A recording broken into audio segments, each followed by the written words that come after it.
Oh, ah, ah. Oh, oh, oh. That's better. Sorry about that. I had a leg cramp. I think Father Casey wanted a word with us. One of the most common sins I hear confessed in the sacrament of penance is that of pornography and masturbation. I can't tell you who's saying it, but I can say it's a struggle for a lot of people. Some consider it merely a bad habit they know they should stop, while others see it as a sin so grave it removes them from communion with the church. What does masturbation have to do with my leg cramp?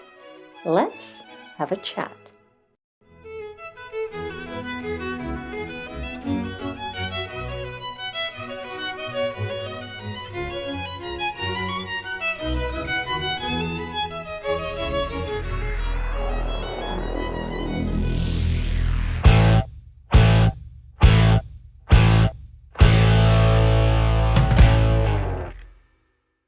Hello and welcome. Thank you so much for joining me, and especially to my patrons and channel members. I hadn't planned on looking at Father Casey again for a while, but a viewer sent me this video. Is masturbation a mortal sin? Yeah, he even has the words mortal sin in all caps to make sure that you know this is a serious sin. Say, what do you call a person who debates 10 opponents at once? A mass debater. You're right. Let's get to Father Casey. Who's right? As with many things in Catholic moral theology, it depends. He's got that right. When I was a kid, it was a sin for Catholics to use contraceptives, as to do so interferes with God's plans for you to have children. You were supposed to accept children as God gave them to you. Are you prepared to accept children lovingly from God, to bring them up according to the law of Christ and His church? I am. Now, recently, the Catholic Church has agreed that it's okay to bless same sex marriages. They can't actually perform the marriage. This seems weird to me, but I can see why this would ease a lot of family problems. It's now okay to attend a gay wedding, make a cake for a gay wedding, be a photographer for a gay wedding, allow gay people to adopt children from a Catholic charity. They just can't actually have a gay Catholic wedding. I imagine that that also will change in the next decade or so, but it will depend on two things. First, the health of the Pope. The current Pope has been willing to make changes. He's also in poor health. Acceptance of gay marriage will have to be done in stages, as the current Pope is doing. Trying to change too fast will drive more conservatives from the church and could lead to another Reformation, with a breakaway group forming a more conservative church. I think if the general public gets used to the idea that God is okay with gay people, it will only be a matter of time until the Catholic Church accepts gay marriage. However, if, in the meantime, the Pope is replaced with a new Pope who is more conservative, I could see the Church stepping back from accepting gay couples, which will in turn set back acceptance of gay marriage. But the Church puts itself in danger if it goes this route. While Frank Turek is wrong about the majority of the deconverted leaving the faith because they want sinful sex, he's not completely off base, as many young people leave the church over sexual issues. If the church wants to reach Gen Z, it must accept them as they are. But why is it this way? Because of the bravery of those who came out of the closet in the 80s and 90s.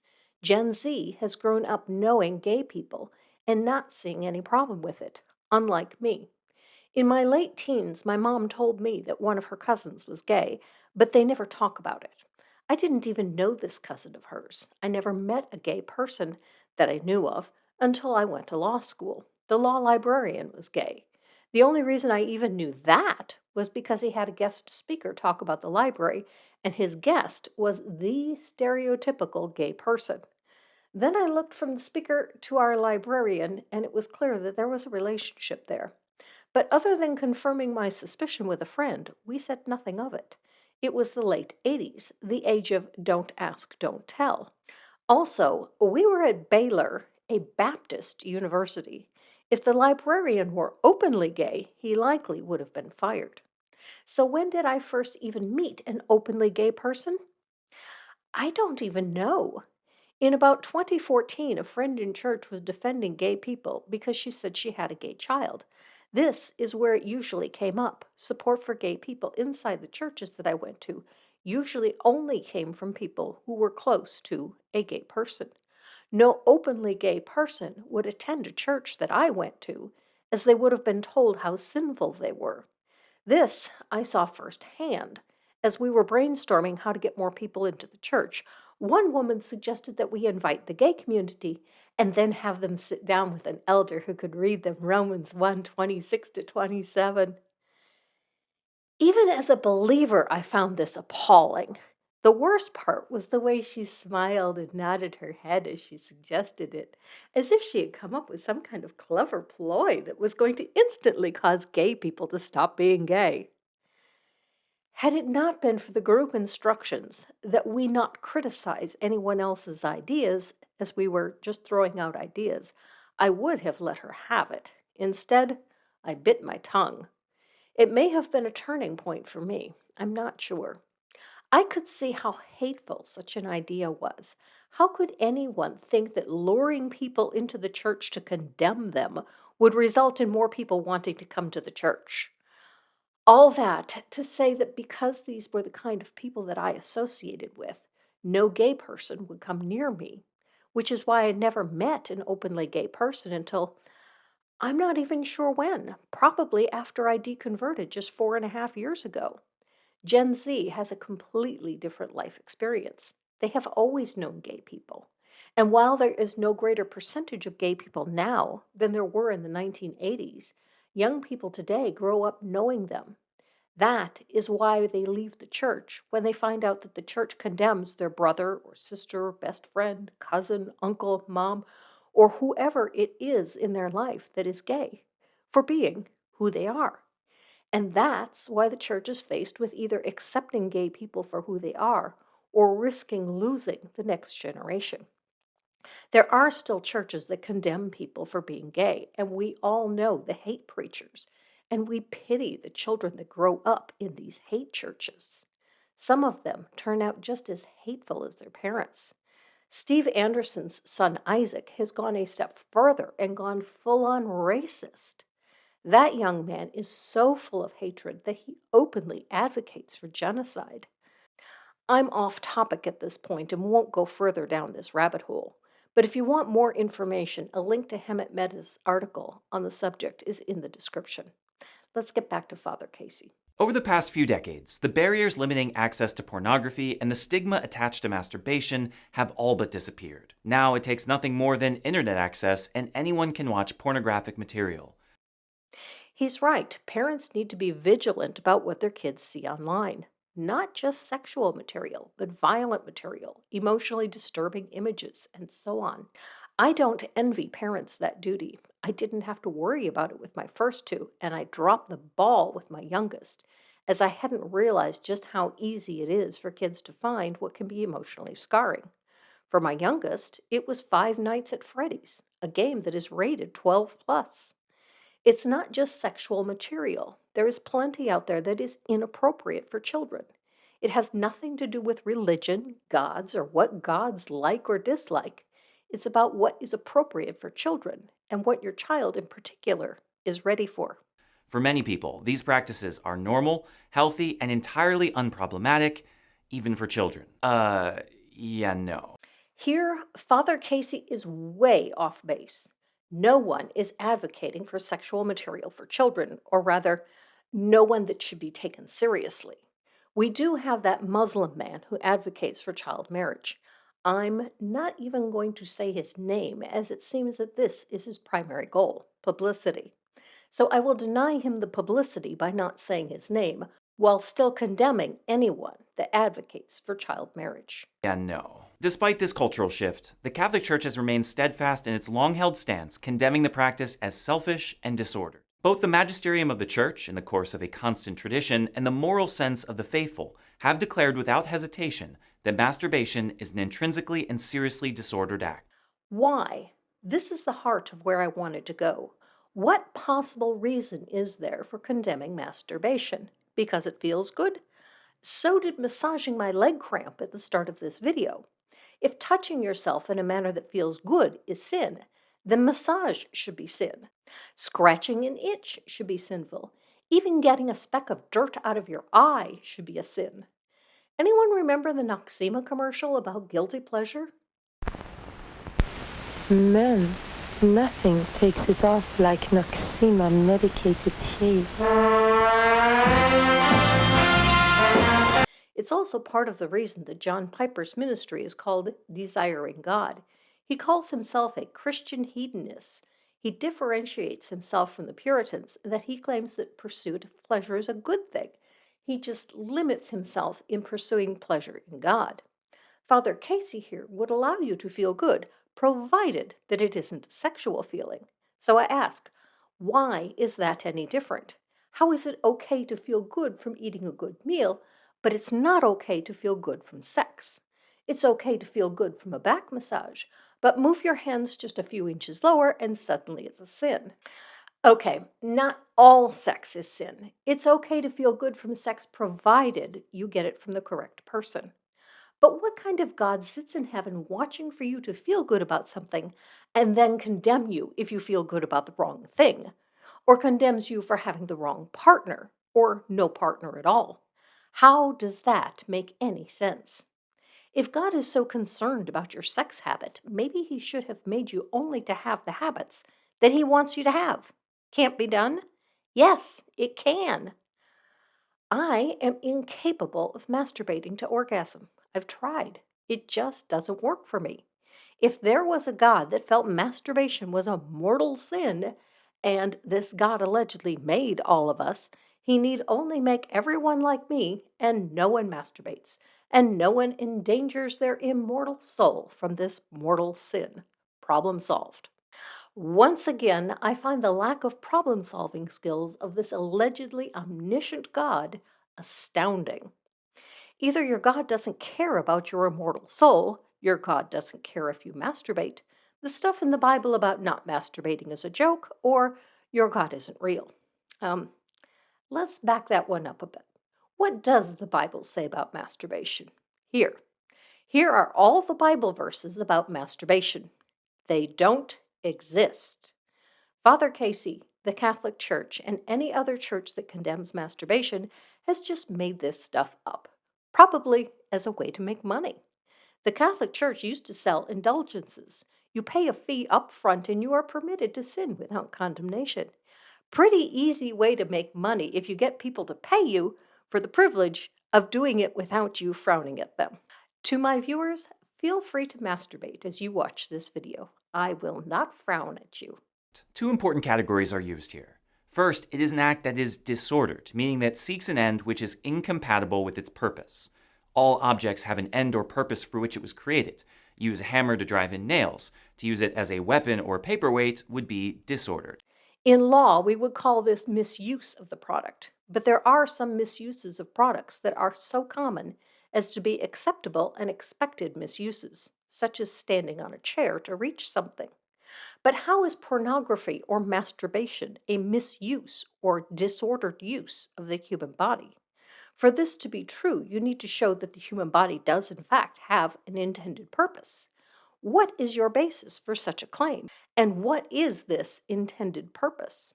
For sexual activity, the end for which it was created is twofold: procreation and unity between married couples.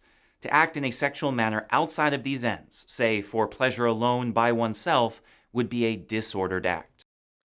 Says who? Says you? Your Bible doesn't say that, so why do you? I'll answer my own question. The Catholic Church says that. Why? Who knows? At some point, some pope decided it to be so, and thus it was so. And that's how it works for the Catholic Church. For some reason, the Protestants decided to keep this sin, even though they claim that their only authority is the Bible, and nowhere in the Bible does it say this is a sin, because reasons. Or, more likely, they're just really hung up about sex. Here's an article from a Protestant ministry explaining why masturbation is a sin, even if you aren't doing it for sex. It's by Stephanie Anderson, no relation to Steve Anderson as far as I can tell. A woman asked if it's okay that she masturbates as a way to go to sleep, even though she's not doing it for sexual pleasure. Stephanie says, does this act point me to Jesus and help me glorify God in my life? When I read your message, my intuition is that masturbation is actually causing you some level of mental confusion and stress, and even simply causing a distraction in your spiritual life. A rather standard answer, but nonsense nonetheless. Playing video games isn't going to glorify God either, but they aren't sin. Depending on what you do for a living, your work isn't necessarily going to glorify God.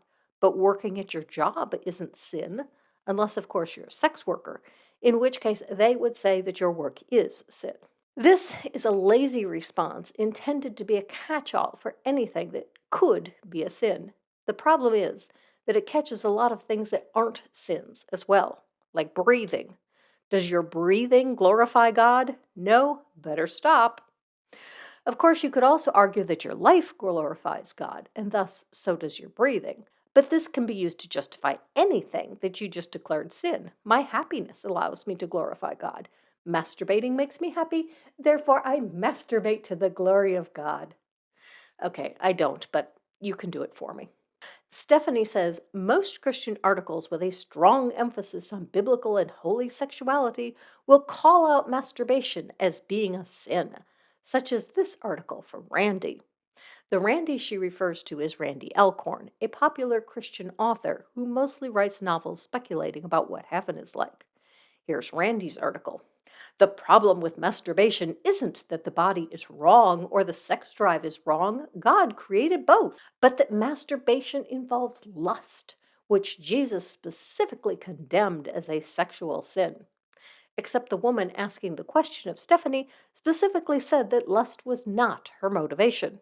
If lust is what makes it sinful and lust isn't the motivation, her masturbation should be just fine, just like massaging my leg cramp. Sex is a want, not a need. But there are many people with sexual natures called to a lifelong singleness. Abstinence is not impossible. True, but is it beneficial? Studies say no, there are positive benefits to masturbation.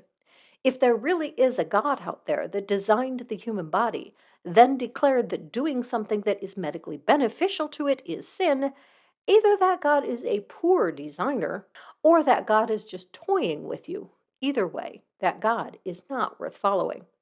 Randy concludes, Christ never commands something without giving us the resources in Him to obey. Oh, really?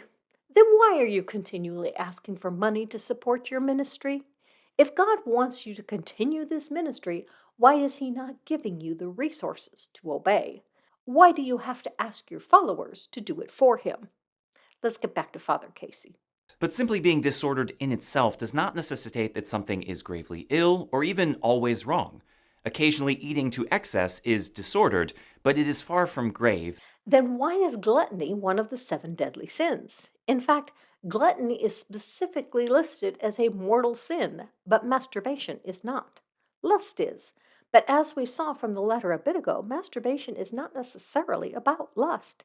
It can be for health benefits, in which case it isn't even disordered. Father Casey needs to get his priorities sorted. She needs to sort out her priorities. And eating as an act in itself is a good thing. For this reason, the Church has also designated masturbation as serious and an evil that is intrinsic. Serious is obvious, signifying that it is no run-of-the-mill sin, but one with grave implications, while intrinsic notes that there is something inherent to the act itself that is evil. No matter the situation, no matter the intention, it is wrong.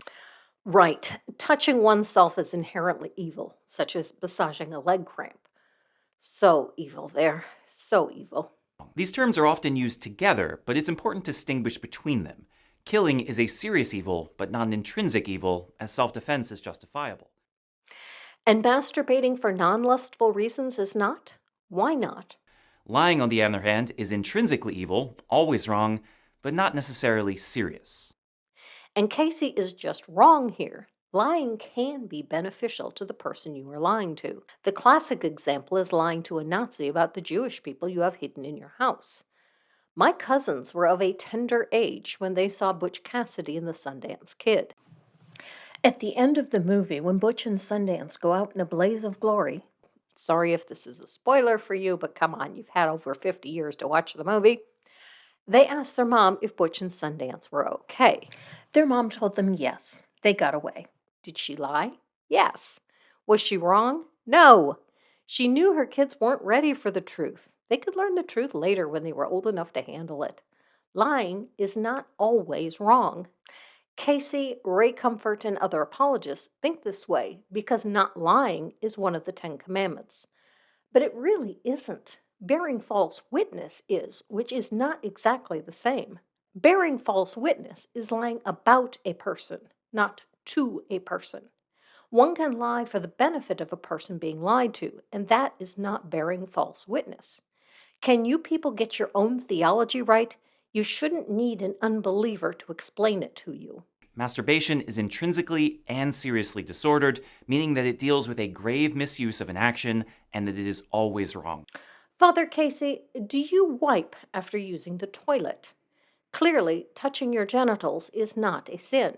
If it were, wiping after using the toilet would be a sin. You do realize, don't you, that females wipe their vaginas after using the toilet? We wipe the whole region as it all tends to get wet. Since it isn't the touching that you consider sinful, but rather the intent, sometimes in the touching, the act cannot be intrinsically sinful. If you are going to insist that touching one's genitals is intrinsically sinful, then the Catholic Church needs to come out that wiping after using the toilet is also sinful, if it wants to be consistent. Leading many, quite naturally, to conclude that doing so constitutes a mortal sin. That's why you think it's a sin? Because many conclude this? So what is sin has nothing to do with God? It's a popularity contest? If enough people declare it to be sin, that makes it a sin? Are you saying sin has nothing to do with your God? Could it be that your God doesn't care about what part of your body you are touching and why you are touching it? Could it be that people make up what is sinful to force their own preferences on other people because there is no God out there that cares about your sex life? If your neighbor knows you are masturbating, is watching you masturbate, the problem isn't you, it's your neighbor. But this is not necessarily true because that is not how mortal sins work. As I discussed in a previous video, designating something a mortal sin requires 3 criteria be met. The action deals with grave matter. It doesn't. No one, to my knowledge, ever died from masturbating, so it isn't a grave matter. Okay, now that I've looked it up, some people have died from it, but it's rare, and other factors are the actual cause of death. Is acted upon with full knowledge and results from one's full consent of will. Making an important medical decision meets these criteria as well. For example, the decision to start chemotherapy is a grave matter. It is done with full knowledge and it involves consent of the will. Is undergoing chemotherapy a mortal sin? You clearly missed a crucial element. It needs to be wrong. Prove that masturbating is wrong, and then you might have a point. We've already established that the Church considers masturbation dealing with grave matter, so we look now to full knowledge. Many people know exactly what they're doing when they look at pornography and masturbate. They know that it is wrong for them to do. No, they really don't. There is no reason to think it is wrong. So despite being well aware of what they are doing, there is no reason to think that it is wrong, any more than massaging my leg cramp is wrong. That they are participating in an industry that encourages extortion, abuse, slavery, and even abortion, and that the effects are severe. That's quite the accusation there. Yes, people working in the pornography industry can be abusive, just as people in any other line of work can be. The abuse by employers in many industries is well documented, such as sewing factories, coal mines, meatpacking plants, and so on. Is there any evidence of abuse in the pornography business that causes you to single it out? If so, what is that evidence? Extortion? Where is that in the pornography industry? Abortion? According to this article in the Daily Beast, while the risk of a porn star becoming pregnant exists, the writer says she's never heard of it happening. On the contrary, women becoming pregnant from either an affair or a sexual assault at the office is well documented. Again, there is no greater risk of abortion in the pornography business than there is in any other business. In fact, it's actually far lower. Since pregnancy is a known risk in the pornography business, precautions are taken. When one is sexually assaulted at work, one cannot take precautions beforehand. He's got a point about the slavery, though. Two issues here. First, if pornography were a more accepted and well-regulated industry, we wouldn't have the human trafficking that goes with underground operations. Second, your God is fine with slavery. He even tells you where to buy your slaves, how much they're worth, and who owns the offspring, and so on. If slavery is a bad thing, then why is your God fine with it? But this is not always the case. According to the Catechism, there is what is described as unintentional ignorance. When one does not know what they're doing is wrong or understand the gravity of their actions, the imputability of their offenses can be diminished. I would hope so, since the young experiment with this long before they know what it's about. Condemning them for committing a mortal sin can be damaging. Here is the real danger of masturbation, not the act, but the condemnation of the adults like Father Casey, who shame a child for exploring his or her body. There is no more gravity of the situation of a child touching her feet than one touching her genitals. How many parents have punished children for exploring their bodies when the children were doing nothing wrong? Punishing a child from exploring hinders them from wanting to learn about the world. If teaching the child that growing and learning are wrong, a poor message will be received by the young. In this situation in particular, we know that there are some who are very young or have mental or emotional limits that prevent them from fully understanding the gravity of the situation. In such cases, it cannot be a mortal sin. This does not, however, excuse what the Church describes as feigned ignorance and hardness of heart, willfully turning from a virtuous life or doing what is required to understand natural moral laws. Okay, prove, or at least support your claim that this is a moral wrong. What is far more ambiguous in the eyes of the Church is the criteria of complete consent of will. While we don't believe that anyone is ever without free will, there are constantly forces impeding and acting upon us.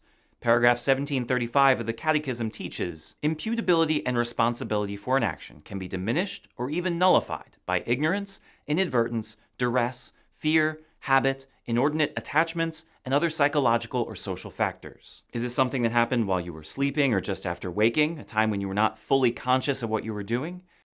This alone should clue you in that it isn't intrinsically wrong.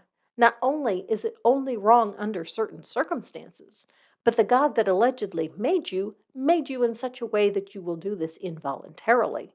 If this really were a mortal sin, would a good God make you that way? Does your God want you to sin, or does he get off on punishment? Maybe that's how he gets his jollies, by watching and then punishing the participants afterwards. I try not to kink shame, but if part of your kink is shaming your partner and then blaming your partner for being involved with you, the relationship is really messed up. Maybe just leave this God that has such unreasonable expectations. There are loads of people trying their best, wanting nothing more than to please God, only to find themselves deeply gripped by addictive behavior. This is not the same situation. It may be the same action and certainly has negative effects on one's soul, but it doesn't cut one off from God. To those people, I say this: relax. So masturbating and pornography are fine under some circumstances, completely destroying your argument that it is intrinsically evil and causes intrinsic harm. If it gives you pleasure, it's no more harmful than me massaging my leg cramp. If there's a God that has a problem with it, let that God show up and say so, and back his reasons for his claims. Until then, live your life.